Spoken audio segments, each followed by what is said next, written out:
Mesdemoiselles, Messieurs, nous allons aborder un troisième chapitre dans ce cours sur le droit de l'urbanisme concernant les règles locales.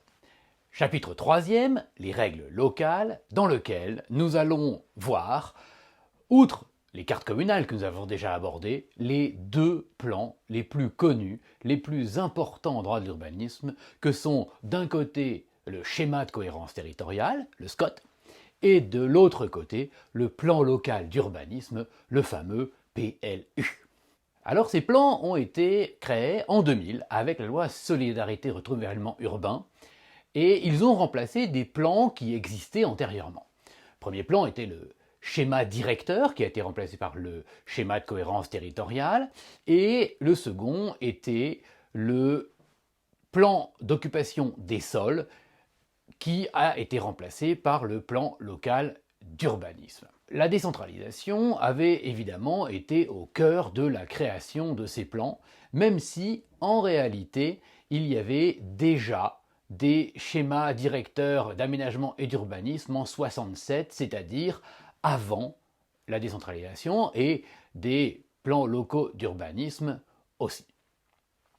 En réalité, ces nouveaux plans de la décentralisation qui ont changé en 2000 sont véritablement des plans qui sont liés au pouvoir des collectivités territoriales. Ce pouvoir a donc été aussi modifié quand le pouvoir des collectivités territoriales a lui-même été modifié. Et il y a un lien fort, indéfectible, entre les personnes chargées des plans et l'évolution du droit des collectivités territoriales. Alors à cet égard, on a de plus en plus de pouvoirs transmis à des établissements publics de coopération intercommunale, ces établissements ayant de plus en plus de compétences en matière d'urbanisme. Alors précisément, il y a aujourd'hui une évolution qui conduit au passage d'un diptyque de plans, c'est-à-dire SCOT d'un côté, PLU de l'autre, à un triptyque de plans, c'est-à-dire le SRADET, le SCOT et le PLU. Que je vous explique un petit peu cela. Depuis quelques années, subrepticement, l'évolution des plans vient suivre l'évolution des collectivités territoriales. Et ce changement actuel s'apparente à quasiment une révolution en droit de l'urbanisme. On a un double phénomène parallèle. D'abord, nous avons une évolution des fusions de communes et l'agrandissement de la taille des intercommunalités. Cette double évolution est due au droit des collectivités territoriales elles-mêmes. L'État veut de plus en plus diminuer le nombre de communes, les regrouper, les fusionner, et cette politique fonctionne. Depuis la nôtre de 2015, nous avons vu la création de 517 nouvelles communes créées à partir de la fusion de 1760 communes. Une partie de ces nouvelles communes ont en fait été faites à la suite de fusions des communes qui étaient dans le même établissement public de coopération intercommunale, les communautés de communes. Entre 2010 et 2017, on est ainsi passé de 2611 à 1266 établissements publics de coopération intercommunale, avec l'agrandissement aussi de ces EPCI, avec la fusion de PCI. Donc on a un double mouvement de petites communes qui fusionnent elles-mêmes et d'établissements publics de coopération intercommunale qui eux aussi fusionnent pour s'agrandir. On a donc paradoxalement une diminution du nombre d'établissements publics de coopération intercommunale, mais en réalité, ils ont surtout été dus à la disparition de 1390 communautés de communes, des tout petits établissements de coopération intercommunaux qui se sont eux-mêmes regroupés pour en former des grands. Des groupements de 5 ou 6 petits villages qui se sont plutôt regroupés à 20, 30, 40, 50, parfois 200 petits villages pour faire une grosse intercommunalité de petits villages. Alors, ce mouvement a évidemment contribué aussi au transfert des compétences en matière d'urbanisme. On change le droit des collectivités et ces nouvelles collectivités qui ont elles-mêmes grossi, soit par la fusion des communes, soit par la fusion des EPCI, eh bien, se retrouvent à avoir des compétences urbanistiques.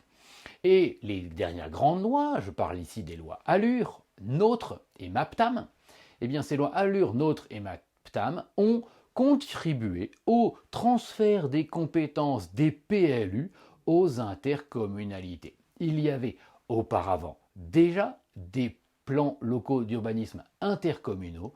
Ces lois en ont fait la règle, le principe. Alors, aujourd'hui, évidemment, tous ne sont pas passés en PLU intercommunaux. Il y a encore de très nombreux PLU communaux. Mais néanmoins, on a, vous le voyez, une sorte de changement d'échelle du droit de l'urbanisme. Au 31 décembre 2019, pour vous donner quelques chiffres, eh bien, il y avait 631 établissements publics de coopération intercommunaux sur 1255, c'est-à-dire un peu plus de 50%, qui avaient la compétence urbanistique, c'est-à-dire des EPCI qui devaient passer à l'élaboration d'un PLUI, alors même que les EPCI auparavant étaient chargés des schémas de cohérence territoriale. La France aujourd'hui compte 208 PLUI opposables, dont 99 ont été créés et approuvés pendant l'année 2019. Parmi ceux-ci, on a différentes catégories, mais vous le voyez, on a doublé en 2019 le nombre de PLUI opposables. À ces PLUI opposables viennent s'ajouter 374 PLUI en cours d'élaboration et 115 PLUI sectoriels en cours d'élaboration aussi, soit 489 procédures en cours. Vous voyez que on se retrouve aujourd'hui avec une situation dans laquelle plus de 15 000 communes, qui représentent 31 millions d'habitants, c'est-à-dire 46% de la population, sont concernées par ces démarches de PLUI. On a donc, vous voyez, un double mouvement. Double mouvement, mouvement de droit des collectivités territoriales, fusion de communes, agrandissement des établissements publics de coopération intercommunale d'un côté, mouvement du droit de l'urbanisme qui change lui-même d'échelle en disant plutôt que des PLU communaux et des SCOT intercommunaux, eh bien nous allons faire des PLU intercommunaux en grand nombre et cette démarche conduit d'ores et déjà à avoir bientôt, à la fin des opérations en cours, la moitié de la population française soumise à ces PLU intercommunaux et non plus à des PLU communaux. Les SCOT vont dans le même sens. Les SCOT, en effet, voient leur champ d'application grignoté par les PLU intercommunaux, qui prennent leur place en réalité. Alors on aurait pu penser à un moment que ces SCOT disparaîtraient, fusionneraient avec les PLU. Et ce n'est pas ce qui a été choisi par le gouvernement. Non, le gouvernement, au contraire, a choisi d'augmenter aussi la taille des SCOT et de les transformer de plans intercommunaux à plans intercommunaux. C'est-à-dire qui regroupent plusieurs établissements publics de coopération intercommunaux. Ce mouvement s'est fait aussi dans le cadre des SRADET et de leur mise en place. On a déjà parlé de ces SRADET. Eh bien, les SRADET, qui sont des plans régionaux, ont vocation à s'appliquer sur l'ensemble de la région, des différentes régions. En 2019, les SRADET qui devaient être mis en route le sont presque tous, et on peut aujourd'hui avoir l'idée qui était derrière celle du gouvernement. L'idée derrière le gouvernement était de dire chaque région est constituée de départements, et il faudra plus ou moins 5 ou 6 schémas de cohérence territoriale par département. Donc on se retrouve avec des SRADET qui contiennent eux-mêmes une vingtaine à une quarantaine de SCOT en leur sein. Donc voilà le passage au triptyque. De SCOT PLU, on est passé à SRADET, plans régionaux, contenant 20 à 40 SCOT eux-mêmes intercommunaux, eux-mêmes contenant des PLU intercommunaux en leur sein. Donc vous voyez que on a ce double mouvement qui est spécialement important. On a l'agrandissement des établissements publics de coopération intercommunale, les EPCI, qui vont conduire à en fait avoir des plans qui touchent beaucoup plus de communes et notamment beaucoup plus de petites communes rurales. Et dans ce même temps, le rehaussement des plans d'urbanisme même, qui fait que de PLU communaux, on est passé à des PLU non seulement intercommunaux, mais de grosses intercommunalités. Le schéma global des plans d'urbanisme s'en est trouvé complètement réformé, complètement révolutionné, disons-le. On est passé du diptyque au triptyque, sachant que ce triptyque est lui-même révolutionné par le droit des collectivités territoriales. Évidemment, cela a conduit à un certain nombre de modifications de ces différents plans. Le SCOT a évolué et le PLU, on le verra, a lui-même beaucoup évolué. Je vous propose de voir tout de suite un paragraphe premier, long, important, sur les schémas de cohérence territoriale. Le schéma de cohérence territoriale, paragraphe premier, le schéma de cohérence territoriale ou SCOT. Alors, il faut que nous voyions l'évolution du rôle du SCOT. Le SCOT, aujourd'hui, ce schéma est un plan dont les fonctions sont relativement incertaines, il faut bien le préciser. Ce schéma, à l'origine, en 2000, était un schéma qui était fait pour être très stratégique, très global, avec très peu de dispositions prescriptives, c'est-à-dire très peu de dispositions précises qui vont s'appliquer en contraignant très fortement le SCOT. L'idée, justement, était de ne pas faire la même erreur que les schémas directeurs d'avant. Les schémas directeurs d'avant étaient beaucoup plus prescriptifs, avaient un contenu beaucoup plus précis, et leur modification était très complexe. Moralité, eh bien, les plans d'occupation des sols qui étaient pris sur leur fondement étaient constamment illégaux, en ce sens que le plan d'occupation des sols voulait évoluer alors qu'on n'arrivait pas à faire évoluer le schéma directeur qui lui-même était tellement précis qu'il contraignait ce poste. L'équilibre ayant été rompu, la loi Solidarité Renouvellement Urbain s'était dit « je vais simplifier les choses en faisant un SCOT extrêmement stratégique et dans ce SCOT stratégique, je vais avoir des PLU qui, eux, le seront beaucoup moins, seront beaucoup plus précis, contiendront toutes les règles prescriptives précises. Cette vision très stratégique du SCOT n'a pas tenu très longtemps et la loi Grenelle II a fortement porté un coup à cette vision stratégique du plan pour en faire un plan beaucoup plus prescriptif. La Grenelle II a en effet apporté des précisions. Elle a par exemple ajouté le fait que les SCOT pouvaient contenir des objectifs chiffrés d'utilisation économe des espaces afin de permettre une densification des espaces urbanisés et d'éviter l'étalement urbain.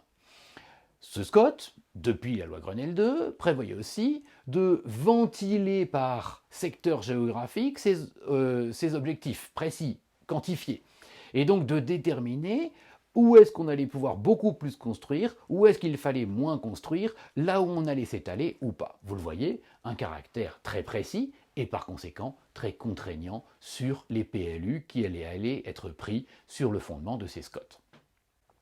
Les SCOT ont aussi gagné en 2000 en force contraignante. Un certain nombre de prescriptions s'imposent en effet du SCOT sur le PLU dans un rapport de conformité et pas seulement dans un rapport de compatibilité.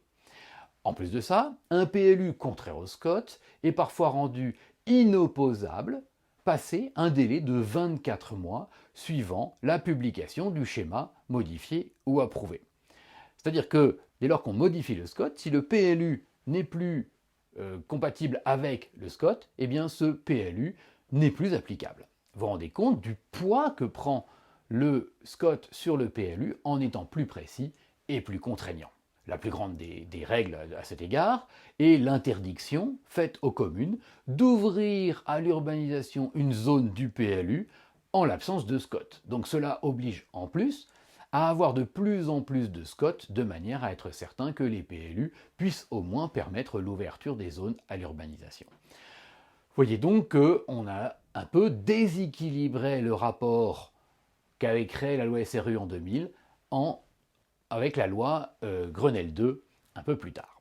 La situation actuelle a encore été modifiée très récemment. En effet, dans une ordonnance 2020-744 du 17 juin 2020, ordonnance 2020-744 du 17 juin 2020, le pouvoir réglementaire a pris un texte de valeur législative, les articles L concernant le SCOT ont été modifiés, et cette nouvelle ordonnance a modifié une nouvelle fois les équilibres entre PLU et SCOT. C'est une sorte de troisième phase du SCOT qui a été mise en place en juin 2020. Pourquoi? D'abord, le législateur s'est rendu compte qu'il y avait beaucoup trop de dispositions prescriptives dans le SCOT et il a voulu lui rendre son caractère stratégique. Il a donc autorisé le gouvernement à prendre une ordonnance pour cela. Sachant en plus que le développement des PLUI permettait précisément d'avoir une politique intercommunale, donc de grande ampleur, beaucoup plus pertinente que le SCOT d'auparavant. Donc il était logique, avec des PLUI qui prennent toute l'aire urbaine en compte, de se dire qu'on pouvait revenir à un SCOT un peu plus stratégique et un peu moins prescriptif, un peu plus sur les grandes orientations et un peu moins sur les dispositions précises, c'est cela que ça veut dire. Alors cette ordonnance relative à la modernisation du SCOT sera en vigueur au 1er avril 2021 et c'est ce droit-là qu'il nous faut étudier. On le verra dans cette ordonnance, on a aussi un renforcement du caractère économique du SCOT, c'est-à-dire le SCOT pris comme un plan fait aussi pour développer l'économie à travers l'urbanisme. Je voudrais d'abord vous donner quelques chiffres, quelques références chiffrées à propos des SCOT. Selon la Fédération des SCOT, on a vu en France plutôt une évolution du nombre de SCOT. En 2010, la France comptait 395 SCOT, dont environ la moitié en cours d'élaboration, 90 approuvés.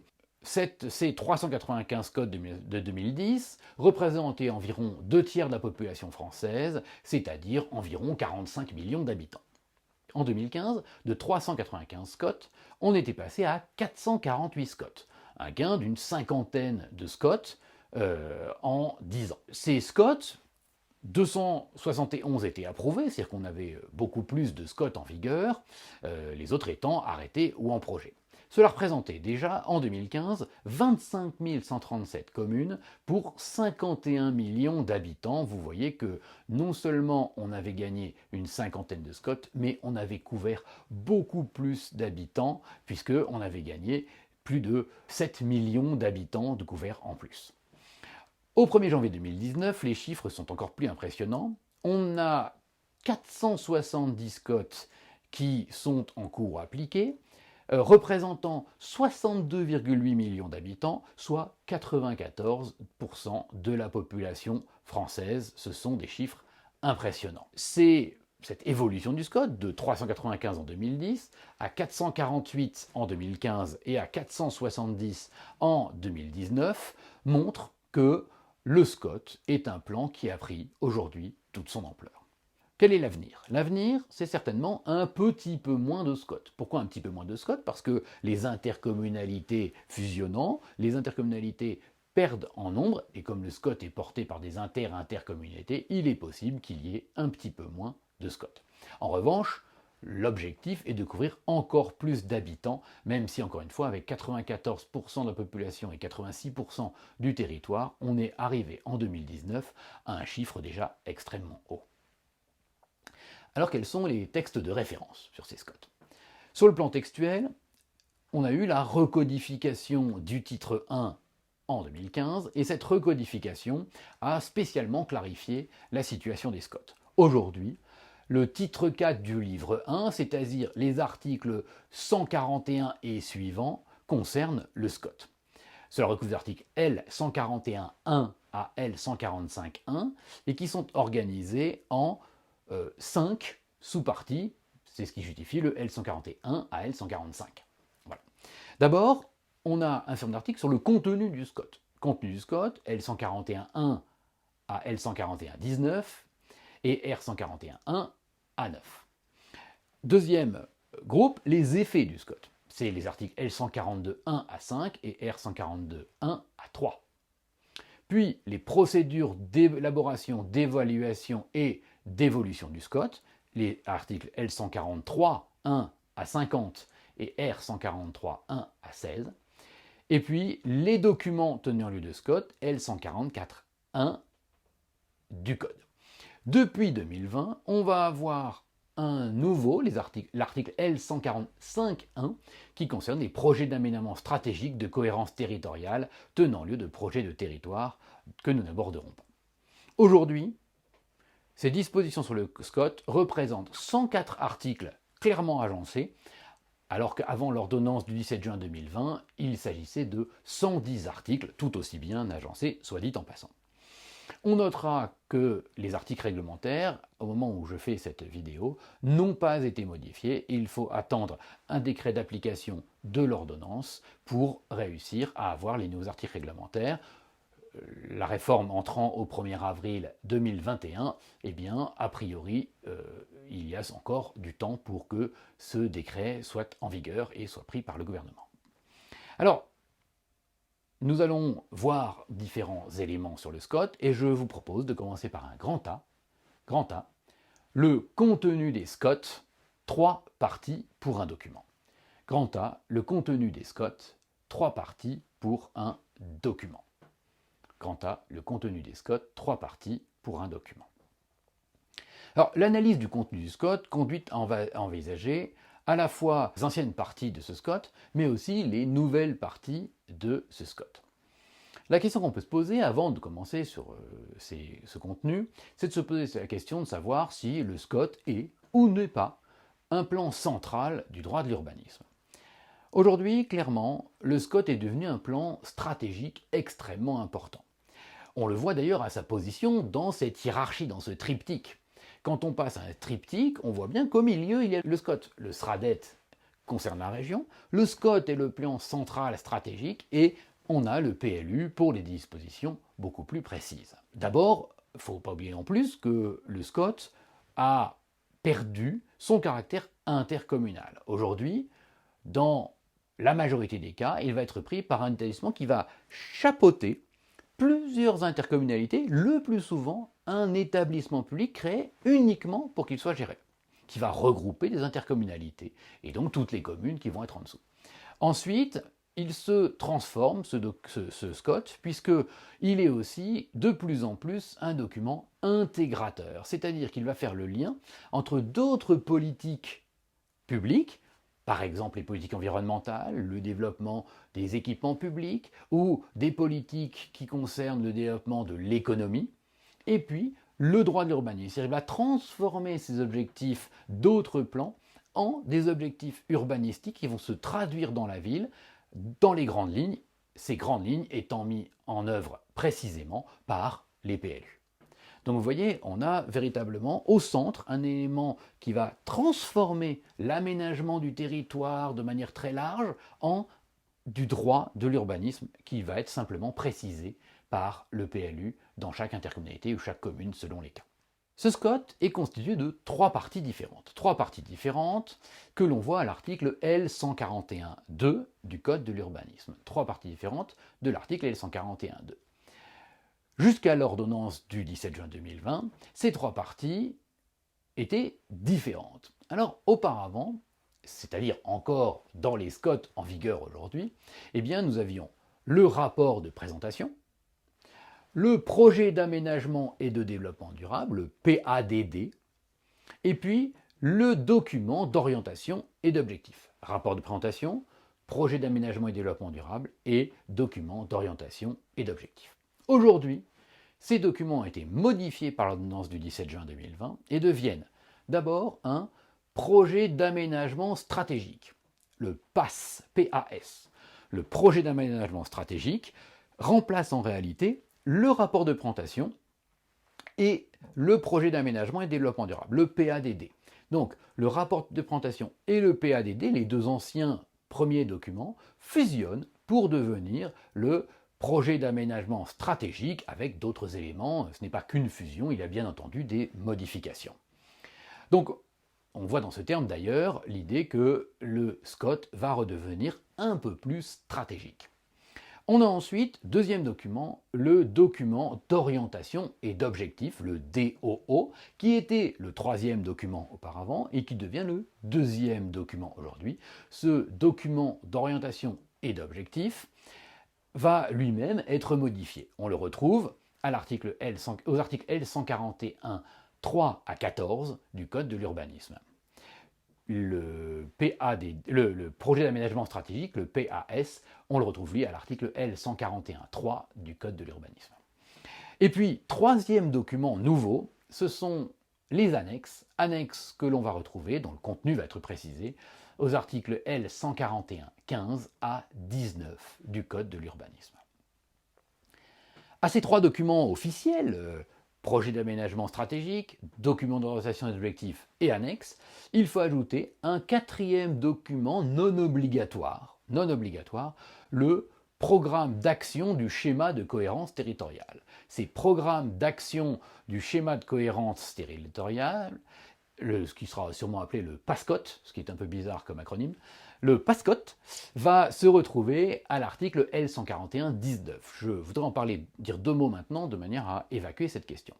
Alors ce document, je le disais, n'est pas obligatoire et il a pour objet de préciser la stratégie d'action des collectivités pour mettre en œuvre le SCOT. C'est-à-dire qu'il va organiser la façon dont le SCOT qui vient d'être réalisé doit être mis en œuvre par les autres. Il va préciser donc ce que chaque structure doit faire. Évidemment, l'établissement public de coopération intercommunale qui est porteur du PLU, le plus souvent ce ne sera pas un EPCI à fiscalité propre, ça va être un nouvel EPCI qui va chapeauter les EPCI à fiscalité propre. Donc un EPCI regroupant des communautés d'agglomération, des communautés urbaines, des communautés de communes, d'accord, qui elles, en tant que PCI à fiscalité propre, vont être plutôt chargées des PLUI. Donc cet établissement public ad hoc, créé à chaque fois pour gérer le SCOT, va préciser ce que chaque EPCI porteur des PLUI va devoir réaliser, ou chaque commune. Il va aussi préciser ce que lui va devoir faire, ou même tout autre acteur, public ou privé. S'il y a des mesures à prendre par les chambres de commerce, d'industrie par exemple, eh bien ce PASCOT, ce programme d'action du schéma de cohérence territoriale, va pouvoir préciser ce que chacun doit faire. Ce programme va d'ailleurs aussi, en plus de cela, identifier les actions des contrats et des conventions, on pense là notamment au contrat de plan État-région, qui va concourir à la réalisation du PLU et qui doivent être réalisés notamment par l'État.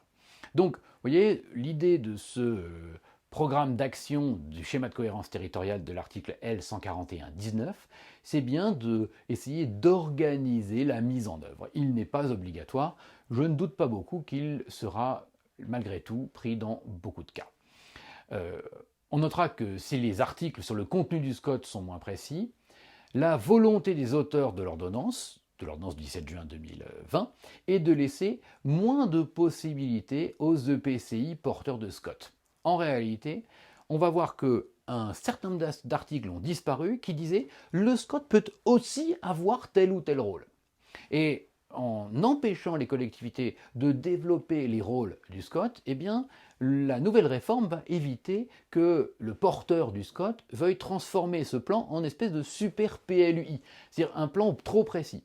Donc en listant beaucoup plus restrictivement et beaucoup plus précisément ce que doit contenir le SCOT, eh bien, la réforme du 17 juin 2020 évite de devenir trop proche du PLU, veut maintenir le caractère stratégique du SCOT par rapport au PLUI, ou plutôt rendre au SCOT un caractère plus stratégique qu'il avait un peu perdu avec la loi Grenelle II. Je vous propose maintenant de voir les différentes parties de ce SCOT, les différents documents de ce SCOT, en commençant par un petit 1, le projet d'aménagement stratégique ou PAS. Le projet d'aménagement stratégique définit les objectifs de développement et d'aménagement du territoire à un horizon de 20 ans, nous dit le texte. Sur la base de quoi? Sur la base d'une synthèse du diagnostic territorial et des enjeux qui se dégagent de ce diagnostic territorial. Qu'est-ce que cela veut dire? Cela veut dire que le projet de territoire est à 20 ans. C'est une évolution importante par rapport à la situation d'avant l'ordonnance du 17 juin 2020, puisque le projet, dans le rapport de présentation tel qu'il existait avant, prévoyait que le SCOT se projetait à 10 ans. Et là, on voit qu'on a un allongement de l'objectif du SCOT. Le SCOT doit se projeter à 20 ans, et évidemment, quand on se projette à 20 ans plutôt qu'à 10, on a une dimension plus stratégique. Donc l'idée, dans cette projection à 20 ans, est de forcer les auteurs du SCOT à être plus stratégiques, plus globales. On peut supposer, alors vous voyez qu'il y a une synthèse du diagnostic territorial aussi. Le diagnostic territorial, on n'a pas de précision particulière sur ce qu'il est. On sait qu'il va y avoir des éléments en annexe du SCOT sur ces diagnostics territoriaux. On peut penser que, comme dans la jurisprudence antérieure, si ce diagnostic territorial n'est pas assez poussé, eh bien, il pourrait y avoir une annulation du SCOT. La Cour administrative d'appel de Lyon, par exemple, le 13 mai 2003, dans un arrêt Association Lac d'Annecy Environnement, Association Lac d'Annecy Environnement de la CAA Lyon, du 13 mai 2003, avait permis une annulation d'un SCOT en estimant que l'analyse qui était dans le rapport de présentation était insuffisante. A fortiori là, cette synthèse du diagnostic du territoire, qui est aussi une analyse de la situation à un moment donné, au moment où on crée le SCOT, eh bien, devrait conduire à l'annulation de SCOT si elle est insuffisante. On peut penser que cette jurisprudence se reportera. Alors, autre évolution de ces documents de ce PAS, ce PAS, ce projet d'aménagement stratégique, va contenir des plans. Ces plans n'étaient pas complètement interdits dans le PADD, le projet d'aménagement et développement durable avant, mais on voit que là, l'idée est de le rendre aussi plus accessible par un certain nombre de plans expliquant ce que les textes auraient eu peut-être parfois du mal à faire comprendre. Quel est l'objectif de ce PAS? Eh bien, ce PAS, ce projet d'aménagement stratégique, va avoir un certain nombre d'objectifs, et notamment le fait de coordonner les politiques publiques sur le territoire. Coordonner les politiques publiques, c'est important, puisque on va avoir un document qui va être spécialement intégrateur. Et je vous le disais, le SCOT, depuis un certain nombre d'années, renforce son côté intégrateur. Qu'est-ce que ça veut dire côté intégrateur? C'est-à-dire que c'est le SCOT qui va faire l'interface entre des politiques publiques différentes et le droit de l'urbanisme lui-même. Il va intégrer les autres politiques et les autres plans dans le droit de l'urbanisme. Alors, cette intégration va se faire en dépassant le simple droit de l'urbanisme et en intégrant quel type de politique? Eh bien notamment des politiques environnementales, des politiques de mobilité, c'est-à-dire tout ce qui peut être transport urbain, privé, public, tout ce qui est nouvelle mobilité, type trottinette, vélo, etc. Des politiques d'habitat, et on voit là bien entendu de l'habitat HLM comme de l'habitat plus riche, des politiques d'énergie, le développement d'énergie propre, le développement de nouvelles formes énergétiques et de leur usage, et puis des politiques même de paysage. Toutes ces politiques sont faites pour être coordonnées dans le SCOT à travers le projet d'aménagement et stratégique, à travers le projet d'aménagement stratégique. En ce sens, on ne peut pas voir dans le projet d'aménagement stratégique un document qui soit si différent du PADD d'avant. Le projet d'aménagement et développement durable des SCOT avant l'ordonnance du 17 juin 2020, eh bien, était aussi assez similaire dans l'idée qu'il y avait une nécessité de coordonner des politiques différentes. On notera simplement, principalement, une évolution entre les deux. Le projet d'aménagement stratégique va avoir notamment pour objectif la satisfaction des besoins alimentaires locaux. Besoins alimentaires locaux, on voit la production locale pour être mangée localement, quelque chose de saut 2021, tellement développement durable et confinement. Voilà. Deuxième document de ce nouveau SCOT, c'est petit 2, le DOO, ou document d'orientation et d'objectifs, le DOO, ou document d'orientation et d'objectifs, le document central du SCOT. Le DOO, document d'orientation et d'objectifs, le document central du SCOT. Alors ce document, le DOO, qui était le troisième auparavant, a été maintenu dans l'ordonnance du 17 juin 2020 pour devenir le deuxième document du SCOT. Cela étant, il a été assez fortement modifié formellement, on va le voir. Avant la loi de Grenelle II, du 12 juillet 2010, je vous le rappelle, ce document s'appelait le DOG, document d'orientation générale. Donc, entre 2000 et 2010, ça a été le DOG. Entre 2010 et 2021, puisque la nouvelle réforme s'applique au 1er avril 2021, eh bien, il s'agit du DOO de la loi Grenelle II. Et à partir du 1er avril 2020, on appliquera le DOO, nouvelle version, assez fortement modifiée. Cette loi Grenelle II avait déjà introduit le O de objectif. Vous voyez que l'idée d'avoir des documents d'orientation et d'objectifs, c'est véritablement un document qui normalement est fait pour contenir beaucoup de dispositions stratégiques, très générales.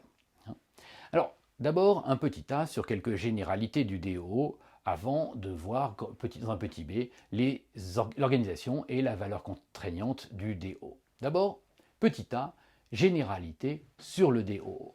Généralité sur le document d'orientation et d'objectifs. Généralité sur le document d'orientation et d'objectifs. Que nous dit le texte? Il nous dit que le document d'orientation et d'objectifs détermine les conditions d'application du projet d'aménagement stratégique. On a là une petite évolution par rapport à avant. Déterminer les conditions d'application est extrêmement fort, alors qu'auparavant, simplement, le PADD devait être respecté par le DO. On voit qu'on a une conséquence beaucoup plus lourde dans la modification du texte entre le projet d'aménagement stratégique, le PAS, qui doit être mis en œuvre, appliqué à travers le DOO. On a un lien un peu plus fort entre les deux documents principaux, les deux premiers documents du SCOT. Qu'est-ce que ça veut dire? Ça veut dire que ce DO va définir les orientations générales d'organisation de l'espace et de coordination des différents espaces urbains, ruraux qui le composent. Il va donc avoir une vision très stratégique, des plans avec des grandes flèches sur les mouvements, sur là où globalement on va faire des activités. Il ne va pas se contenter de ça, mais il va notamment avoir ces orientations générales sur un territoire, vous l'avez compris, qui est malgré tout extrêmement important. Ce DO nouvelle version modifie cependant l'ordre des priorités. Là où le DO de la loi Grenelle II mettant en avant les grands équilibres entre la ville et l'étalement urbain, les paysages, eh bien, le nouveau DO met en avant l'économie, l'habitat et les dessertes, c'est-à-dire les transports. L'économie, l'habitat et les transports, les dessertes. Donc, on a véritablement un DO qui inverse. Alors, est-ce que ça veut dire que on peut exagérer en disant qu'on est passé du développement durable, de l'humain à l'économie? Non, on ne peut pas dire ça. Il ne faut pas exagérer. Si dans les premiers objectifs du DO, il y a les éléments économiques et d'habitat, eh bien il faut reconnaître que les éléments sur l'étalement urbain ou sur les grands équilibres entre la ville et les espaces ruraux sont malgré tout insérés un peu ensuite. Justement, quelle est l'organisation et la valeur contraignante du document d'orientation et d'objectifs? C'est notre petit b. Petit b, organisation et valeur contraignante du DOO. Petit b, organisation et valeur contraignante du DOO. Avant la réforme du 17 juin 2020, il y avait 11 sous-sections pour le contenu du DOO. 11 objectifs, 11 sous-sections. elles sont regroupées aujourd'hui en 5, ce qui va nous simplifier la vie. Et même plus que ça, puisqu'en réalité, les 9 premières sous-sections de l'ancien DOO sont regroupées en 3, auxquelles il faut ajouter, comme avant, 2 dernières sur le littoral et la montagne, dispositions spéciaux dans le DO du SCOT sur la montagne et le littoral. Donc on va devoir en fait voir 3 principaux objectifs qui regroupent 9 objectifs auparavant. Alors le premier objectif que nous allons voir, ce sont les activités économiques, artisanales, commerciales, agricoles et forestières. Vous voyez, quand je vous disais qu'il y avait un objectif économique, il est là, activité économique, artisanale, commerciale, agricole et forestière. Le DOO du SCOT, le document d'orientation et d'objectifs, intègre aujourd'hui des objectifs qui sont relatifs à l'équipement commercial et artisanal et aussi à la localisation, à l'endroit où on va pouvoir mettre ces zones artisanales. Ce document d'aménagement artisanal et commercial est un nouveau document du SCOT, document d'aménagement artisanal et commercial, qui est prévu à l'article L141.6 du Code. Alors, quels sont les objectifs de ce document d'aménagement artisanal et commercial? L'objectif est de fixer les conditions d'implantation des équipements commerciaux qui, parce qu'ils sont souvent très importants, sont susceptibles d'avoir un impact sur l'aménagement du territoire et le commerce de centre-ville. On comprend bien qu'il s'agit principalement de nos fameuses zones commerciales et le SCOT va fixer les conditions d'implication de ces zones commerciales. Qu'est-ce que concrètement il doit faire? Eh bien, l'article L141.6 nous précise quelques éléments. Il nous dit que le SCOT va localiser les secteurs d'implantation périphérique et de centralité urbaine de ces zones commerciales. C'est-à-dire que véritablement, le SCOT va être assez clair sur là où on va pouvoir mettre, sur cette échelle très grande qu'est l'intercommunalité, les zones commerciales, et là où les centres-villes vont devoir être commerciaux ou le rester. Deuxième élément, cet article est très précis puisqu'il prévoit que ce document d'aménagement artisanal et commercial doit prévoir les conditions d'implantation, le type d'activité et la surface de vente maximale des équipements commerciaux spécifiques au secteur ainsi identifié. Donc cela va très loin. Ce DOO du SCOT, dans ces parties-là, dans ce document d'aménagement artisanal et commercial, va pouvoir dire « je vais mettre les zones à ces endroits-là » et dans ces endroits-là, je vais préciser combien de mètres carrés, quelle est la surface de vente et quel est le type d'activité que je veux. Créer des zones un peu spécialisées si elle le veut. Vous voyez que le SCOT va ainsi s'imposer au PLU dans la détermination des zones d'aménagement. Il va fixer les conditions de réalisation de ces zones, l'implantation des commerces, et il va le faire notamment en prenant en compte d'autres éléments stratégiques, comme par exemple les conditions de stationnement, les conditions de livraison des marchandises, et ce genre de choses-là. En fonction des transports, il va pouvoir dire on va mettre des zones là, et voilà ce qu'elles vont devoir contenir. Vous voyez que le PLU sur ce plan-là n'aura plus beaucoup de pouvoir. Malgré tout, quand une autorisation pour faire des surfaces commerciales va être accordée, on ne va pas regarder seulement cette partie du DO, les autres éléments du DO vont être pris en compte, notamment ceux sur le développement durable, etc. Et on ne va pas limiter l'impact du DO sur l'implantation commerciale à cela. C'est au moins ce qu'a dit un arrêt du Conseil d'État du 11 octobre 2017, Conseil d'État, 11 octobre 2017, Fédération des artisans et commerçants de Caen, les vitrines de Caen et autres. Conseil d'État, 11 octobre 2017, Fédération des artisans et commerçants de Caen, les vitrines de Caen.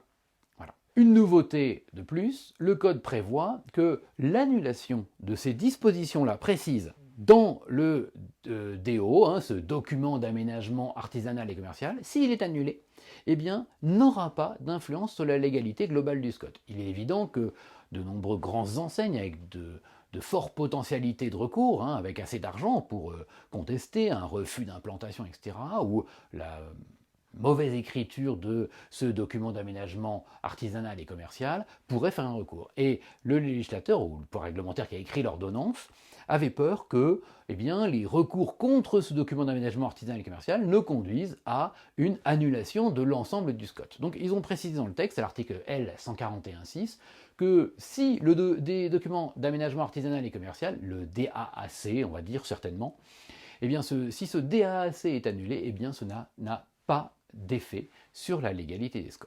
Voilà donc pour le premier objectif du DO, les premiers contenus du DO, que sont les activités économiques, artisanales, commerciales, agricoles et forestières.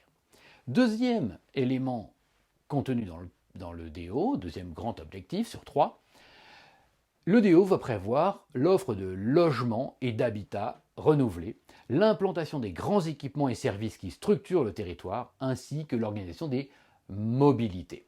Je répète, l'offre de logements et d'habitats renouvelés, l'implantation des grands équipements et des services qui structurent le territoire et l'organisation des mobilités.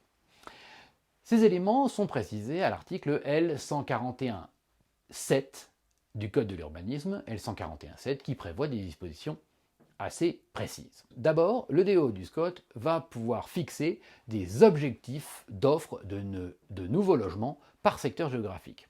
C'est-à-dire que, vous le savez, la loi SRU qui a imposé un certain nombre de logements sociaux est souvent contournée par les communes et les PLU des communes. Le fait de passer en PLUI, déjà, permet d'avoir une vision un peu plus stratégique et le PLUI peut passer outre la volonté d'une commune de ne pas avoir d'HLM. Le SCOT va plus loin. Dans le DO du SCOT, le SCOT va répartir par secteur géographique des objectifs de nouveaux logements pour lutter contre ce manque actuel de logements. Il va aussi fixer l'objectif de réhabilitation de l'habitat, y compris une réhabilitation énergétique, pour isoler les habitats. Le SCOT va aussi fixer des orientations de mobilité. Il va assez loin, l'article L 141.7 va assez loin, puisqu'il dit que l'objectif de ces orientations de mobilité va notamment être la diminution de l'usage individuel de l'automobile. C'est une politique forte dans le texte législatif, de dire que l'objectif dans les villes aujourd'hui est de diminuer l'usage de l'automobile, et que c'est au SCOT, quelque chose qui n'est pas contrôlé individuellement par les communes, qui va s'imposer au plan des communes que de dire non, l'objectif est de diminuer l'usage de l'automobile, et dans les orientations de mobilité, je vais le prévoir. Cette partie du SCOT, le DO, va aussi prévoir les grands projets de transport collectif en lien avec ces orientations de mobilité, bien évidemment. Plus que cela, ce DO du SCOT, dans cette partie-là, va avoir une des dispositions les plus prescriptives de tous. Quelle est-elle ? Le SCOT, dans le DO, va prévoir des objectifs chiffrés de densification. Cela existait avant la réforme du 17 juin 2020 et cela a été maintenu. C'est très très contraignant pour le PLU. Qu'est-ce que ça veut dire ? Ça veut dire que dans des zones, le SCOT va dire que les PLU doivent absolument prévoir de plus densifier. Ce qui veut dire que le SCOT, puisqu'il a aussi la maîtrise sur l'endroit où on va mettre les mobilités, va pouvoir se servir des transports collectifs qui sont mis en place pour obliger les PLU à densifier autour de ces transports collectifs ou à des endroits qui sont aujourd'hui un peu trop étalés, mais qui constituent déjà de l'urbanisation. On pourrait voir là un retour de ce qu'on appelait auparavant le coefficient d'occupation des sols. Le coefficient d'occupation des sols a disparu. De quoi s'agissait-il ? Il s'agissait d'un texte du Code de l'urbanisme qui a fonctionné très longtemps et de manière très efficace pour contrôler l'aspect de la ville. Ce COS était un rapport, c'est-à-dire qu'un coefficient, comme son nom l'indique, coefficient d'occupation des sols, un rapport entre le nombre de mètres carrés qu'on avait le droit de construire et la surface du terrain.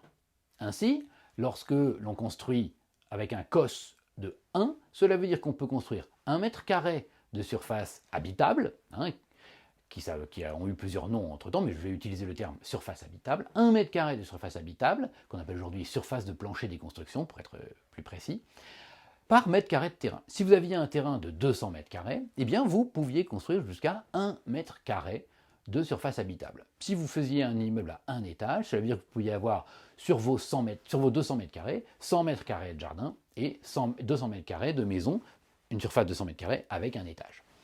Alors, cela aussi, vous pouvez aussi vouloir faire que, eh bien, vous ayez, si vous avez 4 étages, eh bien, vous pouviez faire 3 quarts de jardin, c'est-à-dire 150 mètres carrés de jardin, et puis 50 mètres carrés avec la maison qui fait 4 étages pour faire 200 mètres carrés de construction. C'est ce qui a permis d'avoir l'aspect extérieur de beaucoup de villes. Lorsqu'on voulait densifier et faire des immeubles, eh bien, on pouvait mettre facilement un COS de 3, 4 ou 5. Avec un COS de 4, sur 200 mètres carrés, eh bien, on peut construire 800 mètres carrés de logement. Et vous voyez que tout de suite, 800 mètres carrés de logement, même quand on n'a pas de jardin, eh bien, cela conduit à avoir 4 étages.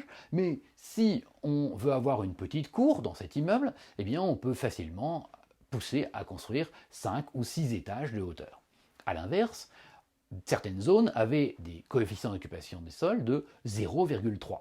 0,3, qu'est-ce que ça veut dire? Ça veut dire qu'il fallait 300 mètres carrés de terrain pour construire 100 mètres carrés d'habitat. Pour le dire clairement, c'est ce qui a conduit à toutes nos petites maisons dans des jardins, dans des lotissements, dans les banlieues de nos villes. Les lotissements dans les banlieues des villes avaient globalement des coefficients d'occupation des sols de 0,3. Cet historique est important parce que cela me permet de vous dire que aujourd'hui, avec l'idée que les SCOT vont avoir des objectifs chiffrés de densification, eh bien, cela va peut-être conduire à imposer des ratios entre la surface construite et la surface de terrain. Et ce SCOT qui avait disparu pour pousser à la densification va peut-être être réintroduit de manière intelligente dans ces dispositions des SCOT. L'article L141.8, lui, prévoit que les SCOT peuvent conditionner l'ouverture d'une zone urbanisée à l'utilisation de terrains en friche ou déjà ouverts, ou même à la réalisation d'une étude de densification. Donc vous voyez, dans ce deuxième élément du DO, qui pousse à une offre de logement et d'habitat renouvelé, l'implantation des grands équipements ainsi que les mobilités, eh bien nous avons tout un ensemble de choses qui peuvent rentrer dans le DOO du SCOT, y compris des choses très prescriptives comme les objectifs chiffrés de densification faits par le SCOT pour s'imposer ensuite au PLU. Troisième élément, troisième grand objectif du SCOT, c'est les transitions écologiques et énergétiques, ainsi que la lutte contre l'étalement urbain et le réchauffement climatique, et le développement des énergies renouvelables. Vous voyez, ce troisième objectif regroupe un ensemble de choses qui sont plutôt environnementales. Alors, les mesures que peut prendre le SCOT pour atteindre ces objectifs sont précisées à l'article L141.10 du Code de l'urbanisme, et elles sont plus ou moins contraignantes. Pour les plus contraignantes, on va avoir la possibilité du SCOT, dans son document d'orientation d'objectifs, de fixer des modalités de protection des paysages ou des milieux. Fixer clairement des modalités. Évidemment, ces modalités de protection de paysages ou des milieux vont être assez précises et vont s'imposer au PLU. Deuxième chose, eh bien, pour respecter ces objectifs écologiques, globalement, le DOO du SCOT va pouvoir contenir des objectifs chiffrés de consommation économe de l'espace, des objectifs chiffrés de consommation économe de l'espace. Concrètement, cela existe déjà, et qu'est-ce que ça veut dire? Eh bien, cela veut dire que le SCOT va contenir des dispositions disant il ne faut pas qu'à tel endroit, il y ait une augmentation de l'urbanisme sur des terres agricoles plus de tant d'hectares par an, plus de tant d'hectares en 3 ans, en 4 ans, en 5 ans. Et ces objectifs chiffrés vont évidemment s'imposer au PLU, ce qui veut dire que le PLU qui prévoirait de s'étendre sur les terres agricoles ne va pas pouvoir le faire, sauf à rester dans un rapport de compatibilité entre le SCOT et le PLU. On le voit, avec des objectifs chiffrés, avec des modalités de protection des paysages et des milieux, on a des dispositions très contraignantes du SCOT qui vont évidemment lier le PLU en dessous. Mais pour atteindre ces objectifs environnementaux, il n'y a pas que des dispositions très contraignantes. Il y a des dispositions qui le sont moins, mais qui néanmoins sont importantes, parce qu'elles devront quand même se retrouver dans un rapport de compatibilité dans les PLU. Lesquelles? Eh bien, le SCOT va contenir des orientations en matière de protection. Alors, si par exemple il y a des risques technologiques sur le territoire, des usines qui peuvent exploser, ou des atteintes à la biodiversité, eh bien évidemment, il y aura des orientations en matière de protection disant il faut que les PLU prennent des mesures permettant de protéger ce genre de choses. Et puis, il y aura aussi des orientations, on voit bien que dans le terme orientation, il y a une forme de souplesse dans la règle, des orientations sur la transition énergétique et la lutte contre les gaz à effet de serre. C'est-à-dire que le SCOT pourra penser par exemple en disant qu'il faudrait que dans un certain nombre de quartiers, eh bien, on ait le développement de habitats respectueux de l'environnement, spécialement bien isolés. Charge au PLU, dans un rapport de compatibilité, de prendre ces objectifs du document d'orientation et d'objectifs et de dire, eh bien, ces objectifs, je vais les traduire dans mon PLU et essayer de pousser certaines zones à être, par exemple, des zones de construction plus vertes, avec des bâtiments HQE, haute qualité environnementale, etc. Voilà pour le troisième élément de ce DO. Donc, je vous répète, le premier objectif du DOO, quel est-il? Les activités économiques, pour simplifier. Deuxième objectif du DO, il regroupe quoi? Le logement, les grands équipements et puis les mobilités. Le troisième objectif, qu'est-ce que c'était? Je vous le répète, les objectifs plutôt environnementaux. À cela, je vous ai dit que ces trois nouveaux objectifs regroupaient les 9 objectifs d'auparavant. Et on voit d'ailleurs que si on peut les regrouper en 3, ils contiennent chacun des sous-objectifs qui ressemblent aux 11 objectifs qui existaient auparavant dans les DOO avant le 1er avril 2021. À cela, il faut ajouter, je vous le disais, 2 autres objectifs un peu différents pour les zones de montagne et de littoral. Ces objectifs des zones de montagne et de littoral sont fixés aux articles L141-11 à 14. En montagne, on va distinguer en montagne et en littoral, en montagne, le DO définit la localisation, la nature et la capacité globale d'accueil et d'équipement, notamment en matière de logement des salariés, y compris des salariés saisonniers et des unités touristiques nouvelles structurantes. Donc, pour reprendre concrètement les choses, que va faire le DO en montagne? Il va dire voilà où on va construire de l'accueil et de l'équipement, c'est-à-dire des logements touristiques, des logements pour les gens qui travaillent dans les stations de ski, et combien. Et il va par ailleurs fixer les UTN structurantes. On l'a vu d'ailleurs à l'occasion des UTN structurantes, je vous ai dit que les UTN structurantes étaient dans le SCOT. Il était même possible que le SCOT crée des UTN structurantes. Donc, vous voyez que les choses sont cohérentes. Et puis, dans les communes littorales, il y a aussi d'autres dispositions.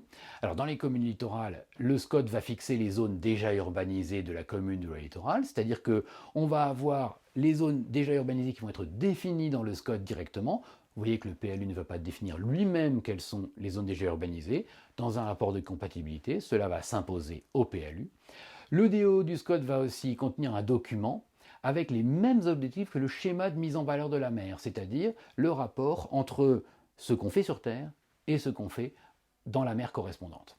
Et puis, le DO du SCOT pour les communes littorales va aussi préciser les mesures de protection du milieu marin et il va fixer des orientations un peu moins contraignantes pour les énergies, les cultures des ressources marines et puis pour le développement économique et touristique. Remarquez, il y a beaucoup de choses sur la mer et sur la montagne dans le DO du SCOT.